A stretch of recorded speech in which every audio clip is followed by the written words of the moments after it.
about revival of tourism. Malta, which hosts the southernmost capital of Europe, is ready to welcome over 2 million visitors by the end of this year. It has had a successful summer season. To talk to us in greater detail about the revival of tourism and where it's headed, we're very kindly joined by Mr. Arthur Grima, who is the Senior Manager of Marketing at Malta's Tourism Authority. Thank you for joining us. Thank you, sir.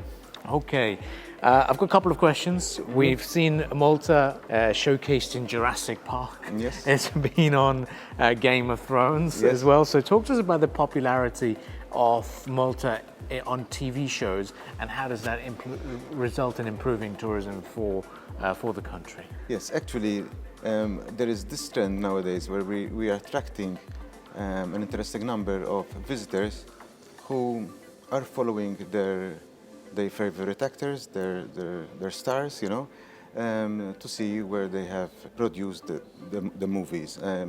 There have been some important names, like for example, Game of Thrones, the series.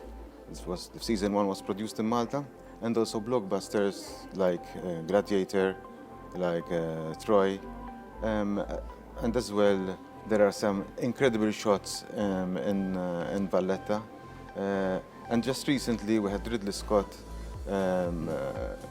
shooting the new docu-film Napoleon in Malta. So yeah, we're a little bit of a small Hollywood in the Mediterranean. However, it's very important for us because we are in this way showcasing Malta to such a huge audience. Okay.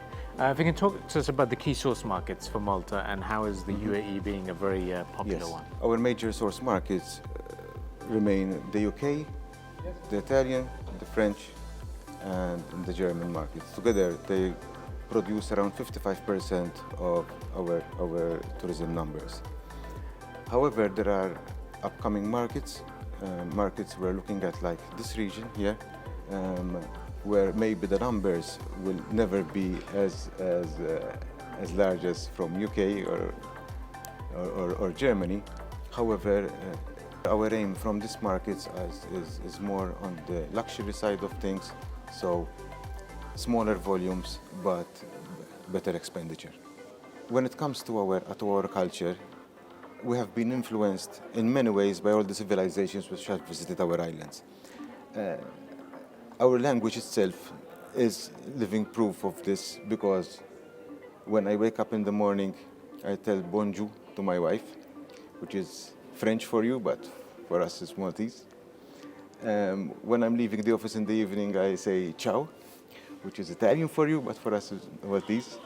If I'm counting, I just say wieħed, tnejn, tlieta, erba', ħamsa, sitta, which is of course Arabic. But when I'm writing, I'm using the A, B, and C. So it's the only language in the world which is Semitic. The roots are Semitic, but written in the Latin alphabet. Another curiosity is that although Malta is predominantly Roman Catholic, with a church, you can visit a church, a different one every day for a whole year. It is the only country where they refer to God as Allah. So Roman Catholic and referring to God as Allah.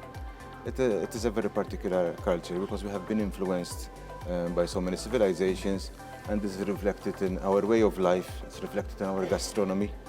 For instance, it's such an interesting mix. Lastly, I'd like to ask if you were to convince our viewers they have to come to Malta, why should they come to Malta? In a quick, big summary, what would you say?